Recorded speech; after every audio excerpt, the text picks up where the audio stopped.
ڈھانچے میں ڈالنے میں ان کا ایک کلیدی کردار رہا۔ پاکستان کی آئین میں جو مسلمان کی تعریف ہے وہ مولانا عبدالحق صاحب کے ہاتھوں کی لکھی ہوئی ہے۔ مولانا عبدالحق صاحب کے بعد ان کے بیٹے مولانا سمیع الحق شہید کا کردار جو ہے پاکستانی سیاست میں اس پورے بیلٹ میں نظام امن کے قیام کے لیے ایک مفاہمتی وہ تو ایک مفاہمتی فگر تھے۔ جب بھی اس پشتون بیلٹ میں پاکستان میں کوئی تنازعات اٹھتے تو اس میں مفاہمت کے لیے مولانا سمیع الحق شہید کو پکارا جاتا۔ مولانا سمیع الحق شہید پر اٹیک کرنے والے دراصل وہی قوتیں تھیں جو پاکستان کو ایک اسلامی فلاحی مملکت بننے کے راستے میں رکاوٹ تھی، جو اس پورے بیلٹ میں ایک پرامن نظام حکومت کے راہ میں حائل تھی، جو پاکستان اور افغانستان کے مابین جو اتحاد اور اتفاق اور امن و امان کی ایک فضا کی کوششیں جو مولانا سمیع الحق شہید نے جاری کر رکھی تھی۔ میں سمجھتا ہوں کہ ان دین دشمن اور وطن دشمن قوتوں کی ہی کارستانی تھی کہ انہوں نے مولانا سمیع الحق شہید پر اٹیک کیا۔ آپ کہہ رہے ہیں کہ مولانا سمیع الحق کی جو شہادت ہے وہ اسی وجہ سے ہوئی کہ وہ افغانستان اور پاکستان کو قریب لانا چاہتے تھے؟ بالکل، ہم یہی سمجھتے ہیں، کیونکہ مولانا سمیع الحق شہید کی تو کسی کے ساتھ دشمنی نہیں تھی، ان کے تو کسی کے ساتھ اور مسائل نہیں تھے۔ اور وہ واقعہ ہوا تھا اسلام آباد میں؟ جی بالکل ایسے۔ اور ان کے کوئی بعد میں خبر یہ بھی آئی تھی ان کے جو خاص تھے، معتمد تھے، کوئی آس پاس ہوتے تھے، جی جی، وہ لاپتہ ہو گئے تھے۔ وہ ہوا کیا تھا؟ واقعہ کیا تھا؟ وہ تو مولانا سمیع الحق شہید ان دنوں پاکستان کے اندر ایک جو تحریک لبیک والوں کی ایک تحریک شروع تھی، خادم حسین رضوی صاحب نے پورا، یعنی ان کا اسلام آباد میں ہڑتال جاری تھی، پورا ملک جام ہو گیا تھا۔ مولانا سمیع الحق شہید انہی دنوں اسلام آباد میں تھے۔ ان کی کوشش یہی تھی کہ ایک مفاہمتی فضا بنے، پاکستان کے امن کو نقصان نہ ہو۔ اسی دوران دشمن نے جو ہے وار کیا کہ ایک سائڈ پہ بریلوی مکتب فکر نے پورے پاکستان کو جام کر رکھا ہے، اسی دوران اگر دیوبند اسکول آف تھاٹ کی ایک بڑی فگر، ایک پاکستان کی قداور مذہبی سیاسی شخصیت کو ہم نشانہ بنائیں گے تو سارا دیوبند اسکول آف تھاٹ بھی سڑکوں پہ ہوگا اور پاکستان کے اندر ایک فساد شروع ہو جائے گا۔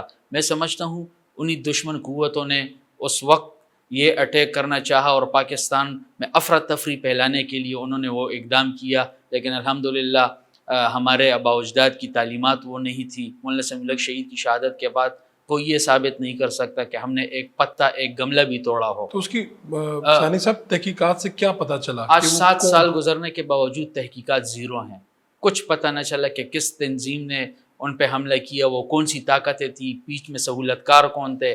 شروع میں انہوں نے کیس کو مختلف رنگ دینے چاہے، یعنی جو مولانا صاحب کے جو پرسنل سیکیورٹی گارڈ ڈرائیور تھے جو ان کے ساتھ ہوتے تھے، انہوں نے ان کی طرف جو ہے کیس کا رخ کرنا چاہا۔ 4-5 مہینے وہ مختلف ایجنسیوں اور سی ٹی ڈی اور اس وقت کی جو تفتیشی ادارے تھے ان کے ساتھ تھے، انٹروگیٹ ہوئے۔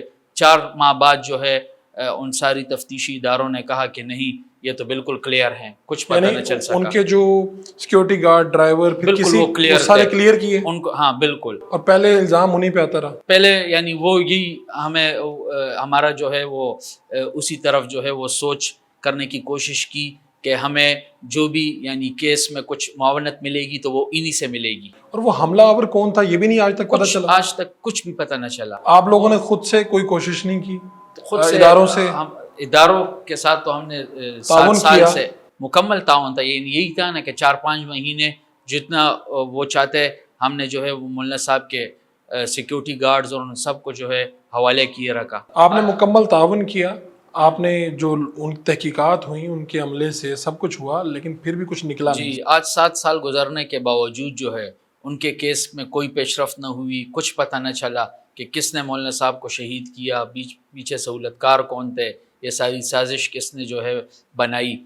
ان کی شہادت کے بعد ان کے عظیم بیٹے مولانا حامد الحق شہید مولانا سمیع الحق شہید کی جگہ پہ آئے، ان کی جگہ ان کے پارٹی کے ہیڈ بنے، ان کے ادارے کے وائس چانسلر بنے، اپنی خدمات پیش کی۔ ان کا وہ مشن، ان کا جو وہ پاکستان میں جو ان کا کردار تھا، اسی راہ پہ جو ہے گامزن ہوئے۔ لوگوں کو یہ کمی محسوس نہ ہونے دی کہ مولانا سمیع الحق شہید جو ہے اب اس دنیا میں نہیں رہے۔ ان دشمن قوتوں سے یہ بھی برداشت نہ ہوا، انہوں نے مولانا حامد الحق پہ بھی جو ہے وار کر کے ان کو بھی راستے سے ہٹانے کی کوشش کی۔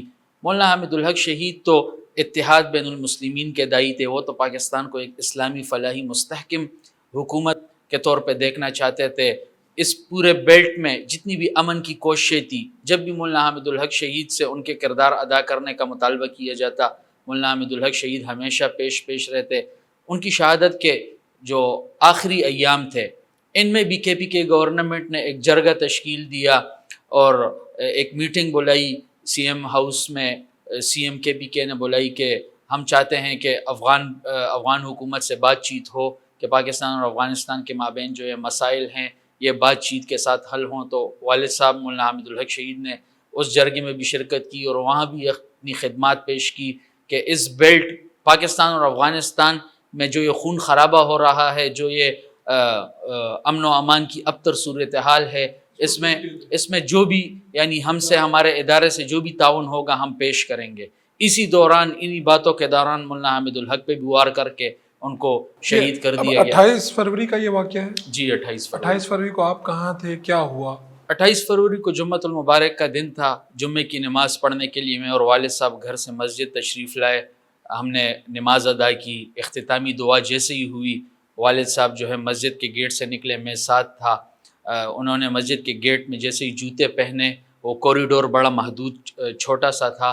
اکثر والد صاحب کے ملاقات کے لیے مختلف علاقے کے افراد آتے جو جمعے کے دن والد صاحب سے ملاقات کرتے، وہ بھی والد صاحب کے پیچھے نکل آئے اور اسی کوریڈور میں یعنی مسجد کے گیٹ میں والد صاحب کو روک دیا اور ان سے مصافحہ کرنے لگے، بات چیت۔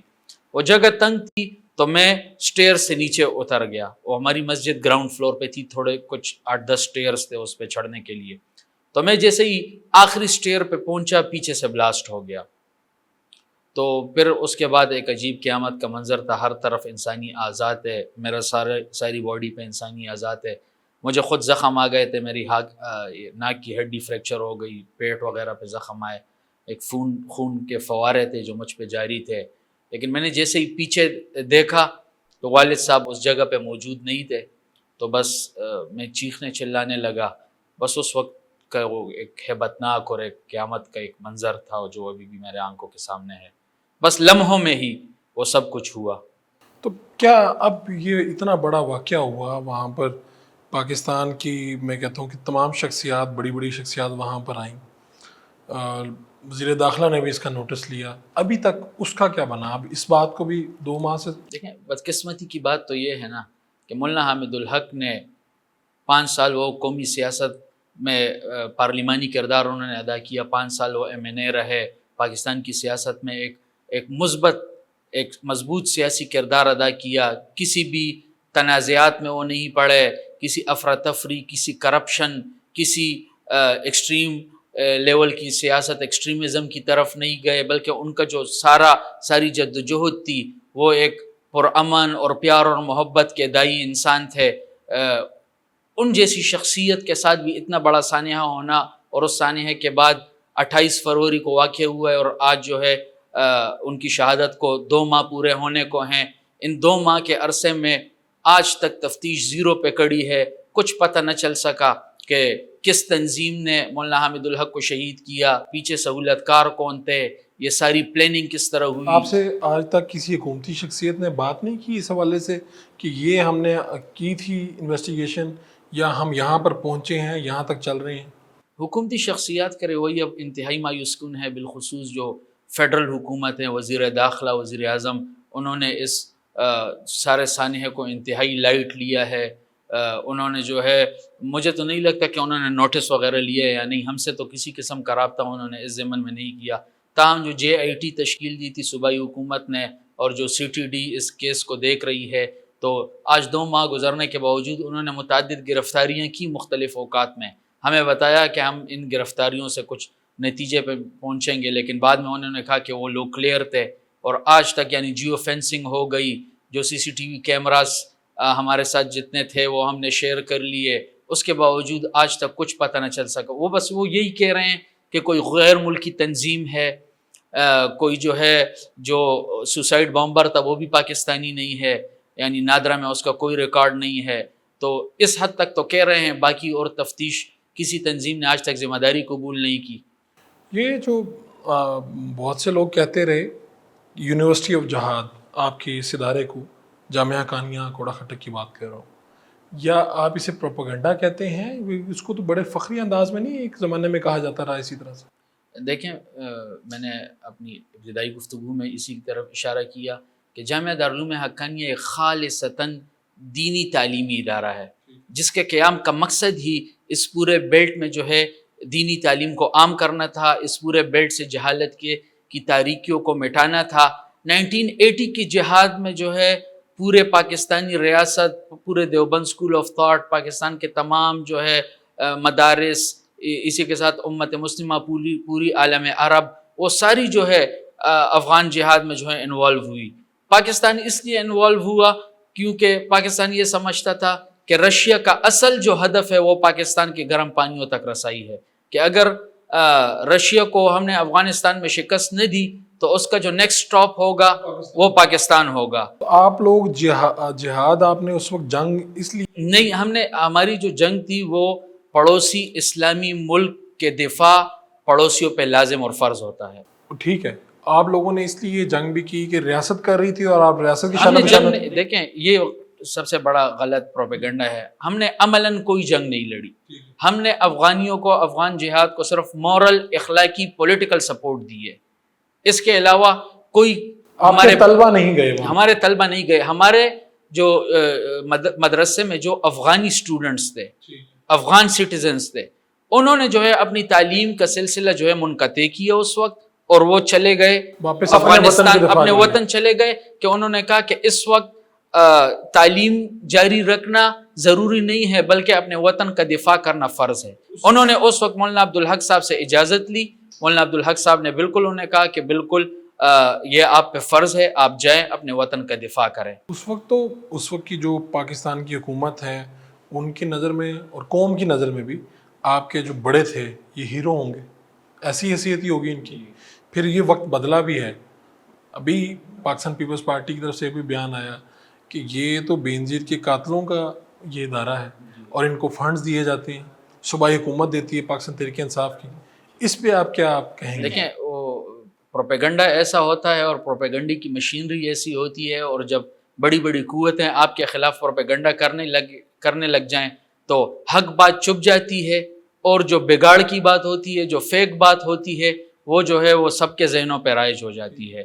جو آپ پاکستان کے اصل محبین، پاکستان کے اصل دانشوروں، اصل محب وطن پاکستانیوں سے اگر آپ یہ سوال پوچھیں کہ وہ جامعہ دارالعلوم حقانیہ کے کردار کو کس نظر سے دیکھتے ہیں تو آپ کو اصلی جواب مل جائے گا۔ وہ جامعہ دارالعلوم حقانیہ کو پاکستان کا ایک معتبر، معزز، ایک ایسے دینی ادارہ سمجھتے ہیں جس نے اپنی ساری زندگی جو ہے امت مسلمہ کی یکجہتی، فلاح و بہبود اور بالخصوص پاکستان کو ایک ایسے رجال کار انہوں نے پیدا کیے ہیں کہ جو علماء پاکستان کے طول و عرض میں جو ہے اپنی دینی خدمات سر انجام دے رہے ہیں۔ اب یہ جو جامعہ حقانیہ ہے اس میں افغانستان سے تعلق رکھنے والے طلبہ ابھی بھی موجود ہیں، پڑھ رہے ہیں؟ جی بالکل، کیونکہ پاکستان کے اندر افغان مہاجرین کی ملینز میں جو ہے تعداد ہے۔ کوڑا خٹک جہاں پہ جامعہ دارالعلوم حقانیہ واقع ہے، وہاں پہ جو افغان ریفیوجیز کا ایک بہت بڑا کیمپ ہے۔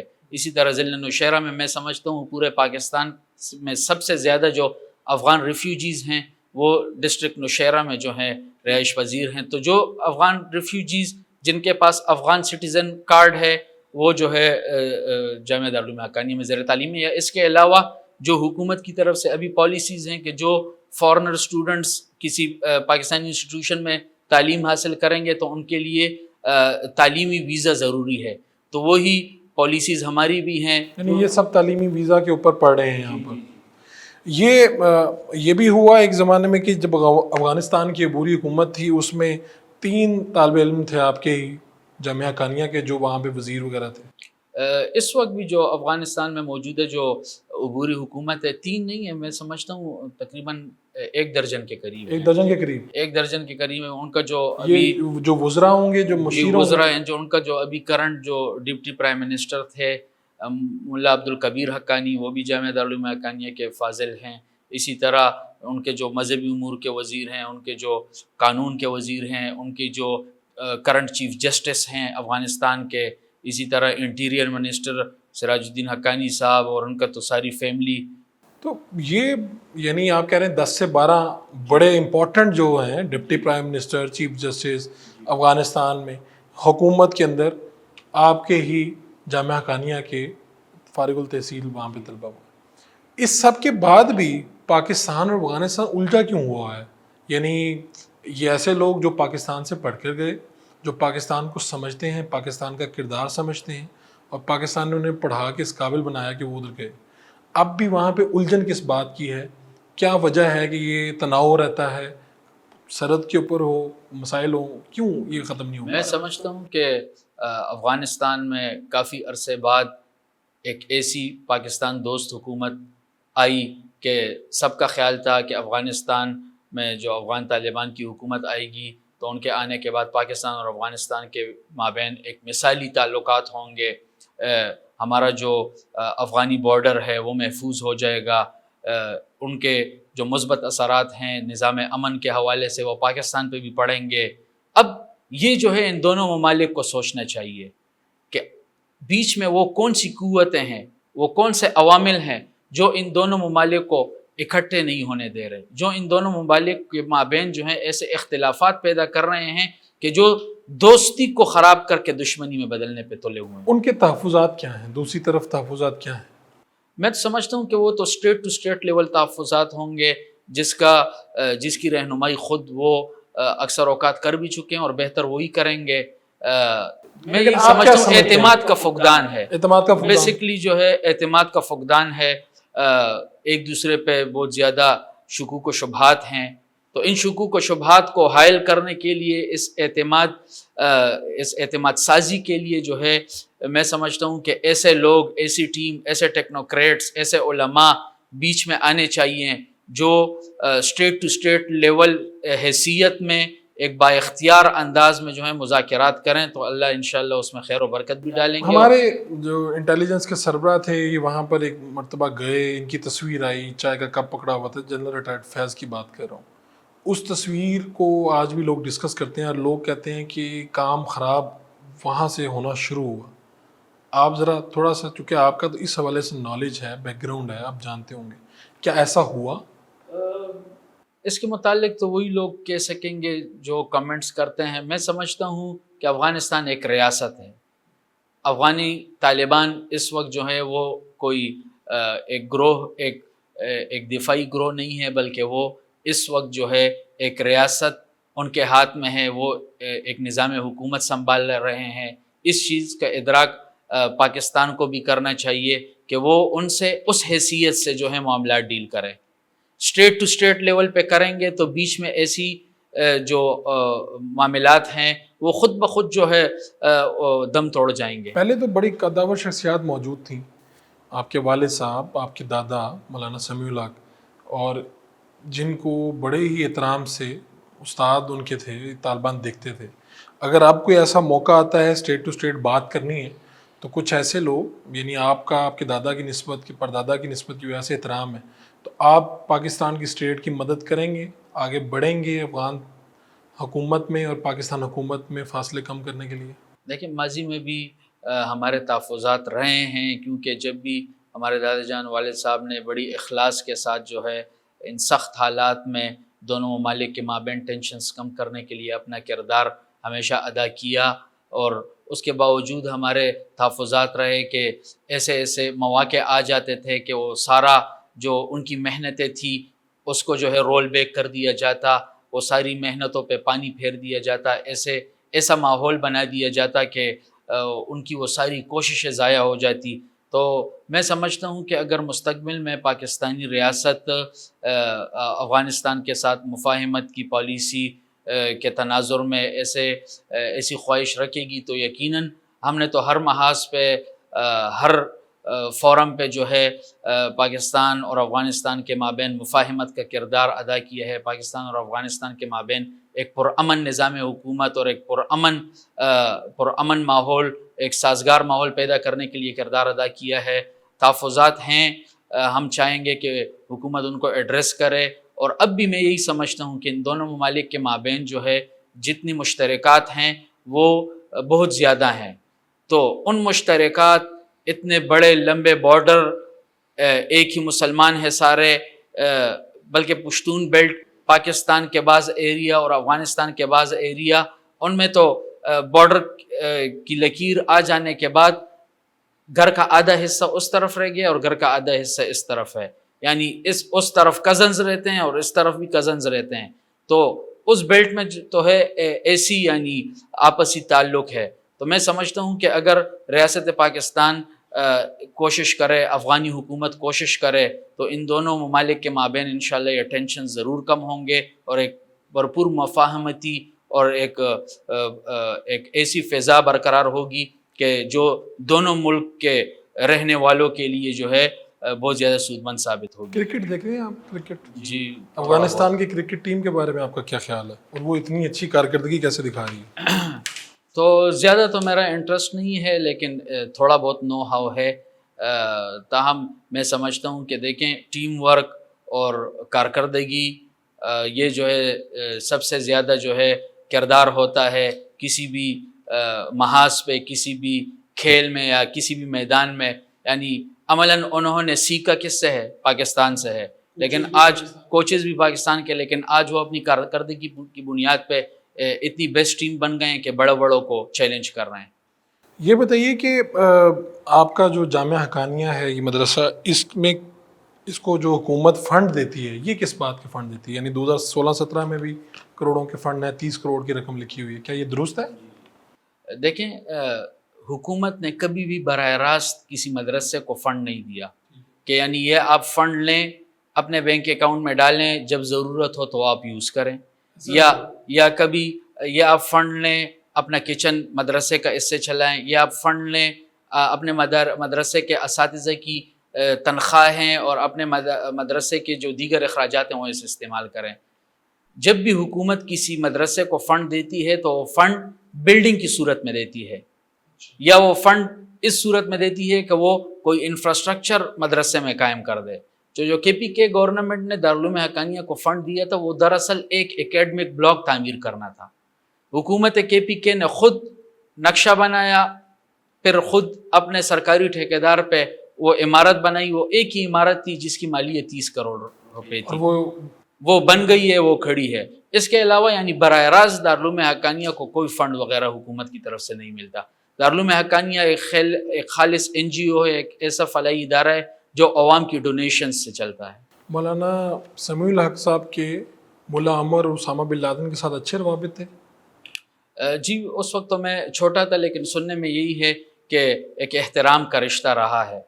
ملا عمر کون تھے؟ یعنی کون سے مراد اس لیے پوچھ رہا ہوں کہ ان کی کیا شخصیت تھی، اس کا خاکہ کیا تھا؟ آپ لوگوں کو آپ کے دادا یا آپ کی جامعہ سے کہیں نہ کہیں سے پتہ چلتا ہوگا، لوگ سمجھتے ہیں امریکہ تک کہ بھئی اتنے بہادر انسان تھے، ایسا تھا، کیا ان کی شخصیت کا کوئی خاکہ ہے آپ کے ذہن میں؟ دیکھیں جب افغان جہاد روس کے خلاف کامیاب ہوئی، روس بھاگ گیا، اس کے بعد افغانی جو مختلف لیڈرز تھے، جو مختلف جماعتیں تھیں، وہ آپس میں جو ہے الجھ پڑی۔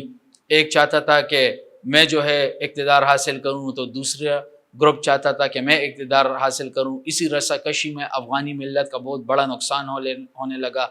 اسی نقصان کے مقابلے میں، اسی افراتفری کے مقابلے میں افغان اسٹوڈنٹس، افغان طالبان کے نام سے ایک تنظیم وجود میں آئی، اور ان کو لیڈ اس وقت ملا عمر نے کیا، اور پھر 1995 کے قریب جو ہے انہوں نے افغانستان کا اقتدار سنبھالا، اور 5 سالہ جو ان کا دور حکومت تھا، تو اسی میں جو ملا عمر کی جو 5 سالہ جو پالیسیز تھی اور جو نظام حکومت تھا، اسی کی وجہ سے دنیا کی نظروں میں وہ آئے۔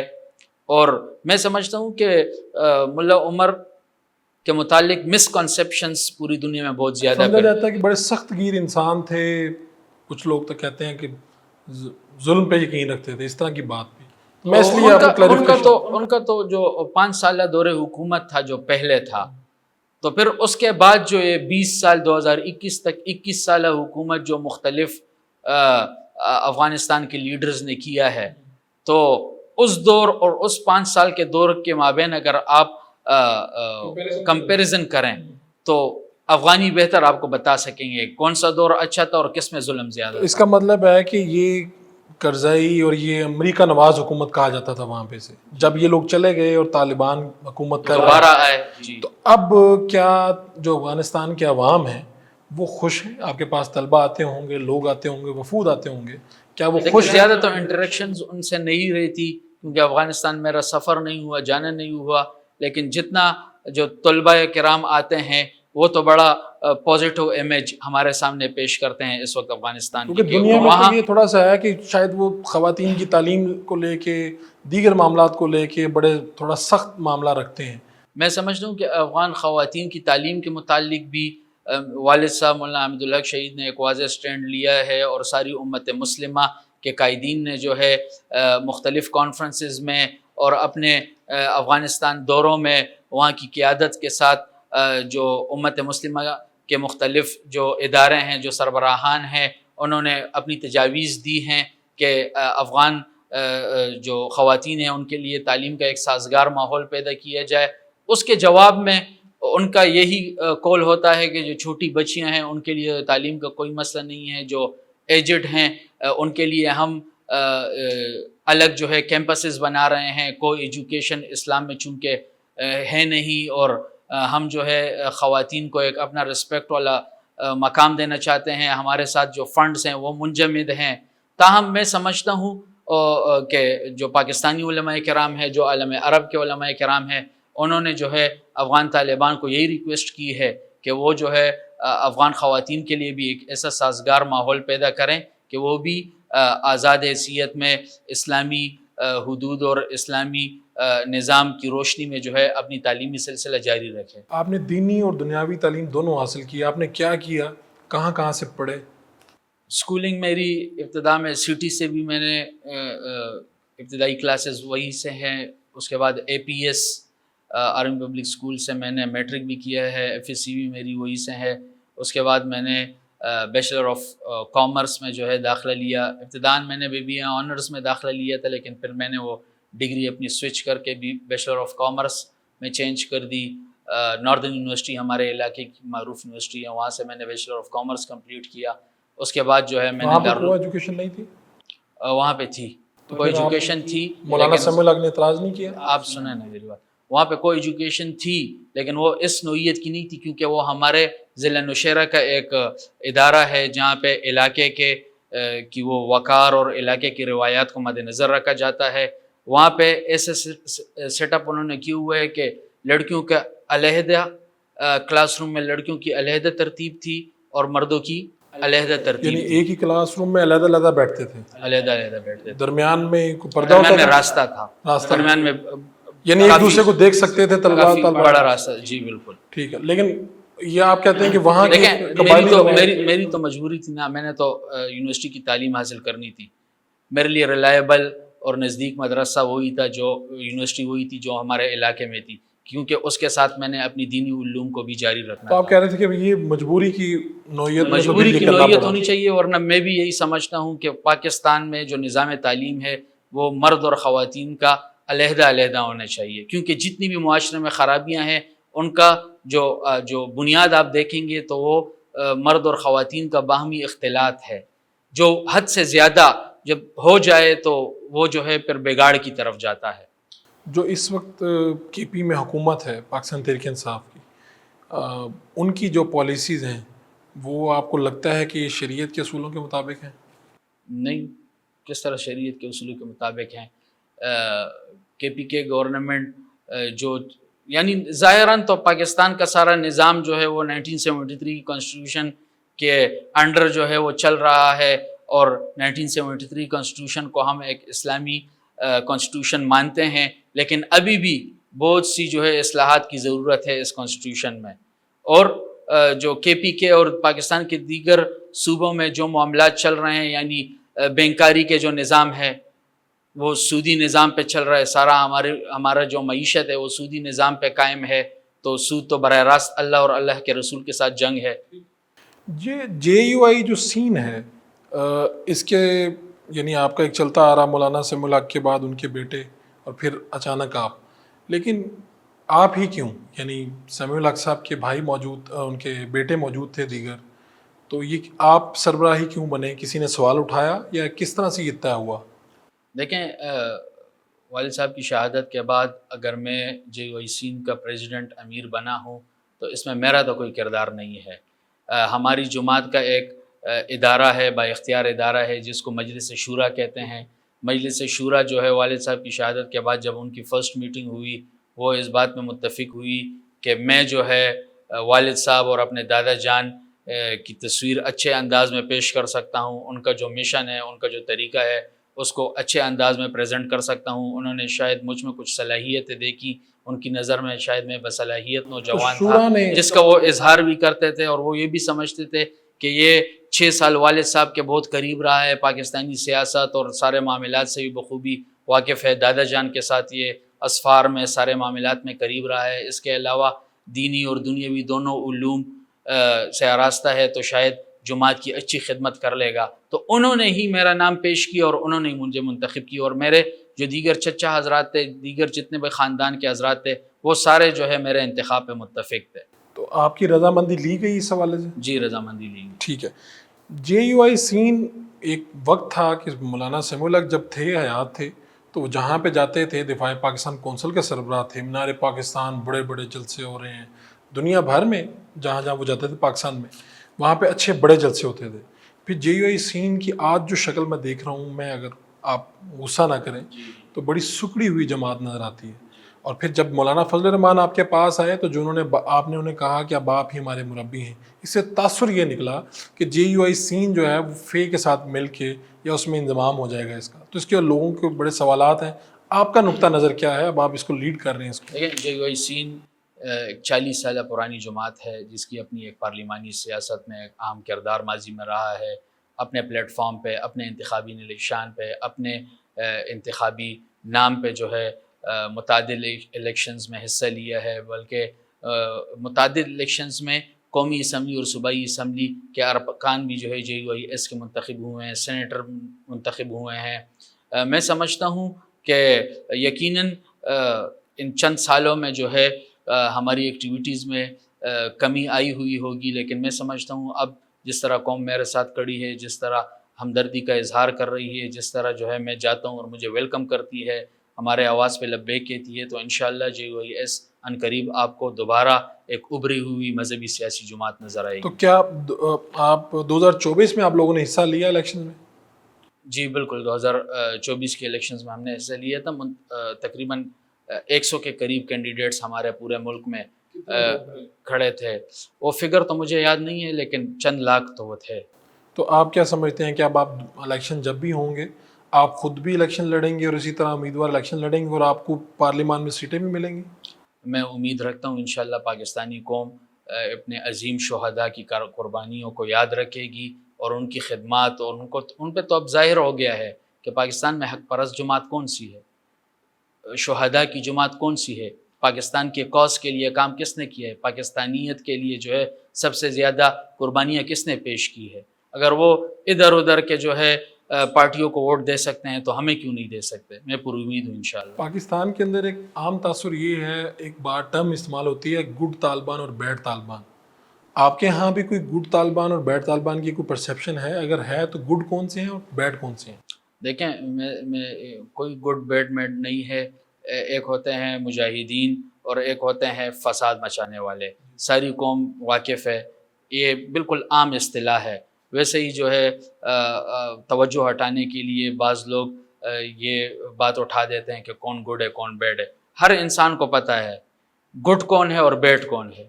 گڈ اور بیڈ کی تفریق الحمدللہ ہر مومن، ہر مسلمان کو معلوم ہے، جو اپنے وطن کی دفاع کے لیے، اپنے زمین کے لیے، اسلامی تعلیمات کی روشنی میں جو اپنا کردار ادا کرتے ہیں، جیسے فلسطین کے مجاہدین، وہ گڈ ہیں، اور اس کے علاوہ جو دوسری تنظیمیں جو دہشت مچاتی ہیں، فساد مچاتی ہیں، بے گناہ لوگوں کو قتل عام کرتی ہیں، وہ بیڈ ہیں۔ اب یہ تفریق عوام خود کریں۔ آپ کے دادا، آپ کے والد صاحب کی شہادت ہوئی، کیا آپ کو بھی سیکیورٹی تھریٹس ہیں؟ آپ کو بھی اداروں نے کہا کہ آپ کو اپنی سیکیورٹی رکھنی چاہیے، یا کس طرح سے آپ کرتے ہیں؟ جی بالکل، انہوں نے ڈائریکٹ مجھے جیسے ہی میں امیر بنا، جیسے ہی میں فرنٹ پہ آیا، تو سیکورٹی ایجنسیز نے کہا کہ اپنا خیال رکھیں، اور آپ بھی جو ہے اب یعنی وہ سیکورٹی ایڈوائزریز اور تھریٹس وغیرہ وہ بھیجتے رہتے ہیں. تو کیا تاہم یہ حکومت کی ذمہ داری ہے کہ حکومت کو چاہیے کہ پاکستان کے لیے اتنی بڑی بڑی قداور شخصیات، ہمارے داجان مولانا سمیع الحق شہید نے قربانی دے دی، مولانا حامد الحق شہید نے قربانی دے دی، تو اب تو اس ریاست کی ذمہ داری ہے کہ وہ میری اور ہمارے خاندان اور ہمارے گھر والوں کی سیکیورٹی ان پہ لازم ہے. تو اس سارے واقعے کے بعد سیکیورٹی تو بڑھا دی گئی ہوگی سارے بس معاملہ. وہ 19-20 کا ہی فرق آیا ہے نا، 19-20 اب کا ہی مطمئن فرق نہیں آیا ہے. ہے. تو یعنی جو وہ تھریٹس بھیجتے ہیں، جو وہ ایڈوائزری نوٹسز بھیجتے ہیں، تو اس کے مقابلے میں تو ہمارے ساتھ تو اتنے وسائل ہوتے نہیں ہیں. ہم تو اللہ کے توکل پر زندگی گزارنے والے لوگ ہیں. وہ تو بڑے بڑے لوگ ہوتے ہیں جو بلٹ پروف گاڑیاں اور یہ اور آپ وہ کے پاس آگے بلٹ پیچھے. پروف گاڑی نہیں؟ نہیں ہے جی. تو جے یو آئی سین کا جو امیر ہے اس کے اخراجات کون برداشت کرتا ہے؟ فی الحال تو خود ہی برداشت کریں، ذاتی جیب سے ذاتی کرتے ہیں؟ جیب سے. بہت سادہ امیر ہیں آپ. یہاں پر تو کسی پولیٹیکل پارٹی کا امیر ہو تو بس یہ بھی الحمدللہ ہمارے خاندان کی حقانیت ہے کہ ہم نے الحمدللہ 1970 سے لے کے اب تک جو ہے ایک پارلیمانی کردار رہا ہے. ہمارے پردادا، ہمارے دادا، ہمارے والد پاکستانی ایوانوں میں جو ہے وہ حصہ دار رہے ہیں. نہ ہمارا کوئی کارخانہ ہے الحمدللہ، نہ ہم پہ کوئی کرپشن کے چارجز ہیں، نہ ہم نے مال بنایا ہے. بس یہی ہمارے لیے، ہماری آخرت آپ کے لیے ویسے کافی کل اثاثے کیا ہیں آپ کے؟ بس محدود اثاثیں الحمدللہ ہماری اچھی گزر رہی ہے. بہت شکریہ آپ کا عبدالحق ثانی صاحب، آپ نے وقت دیا.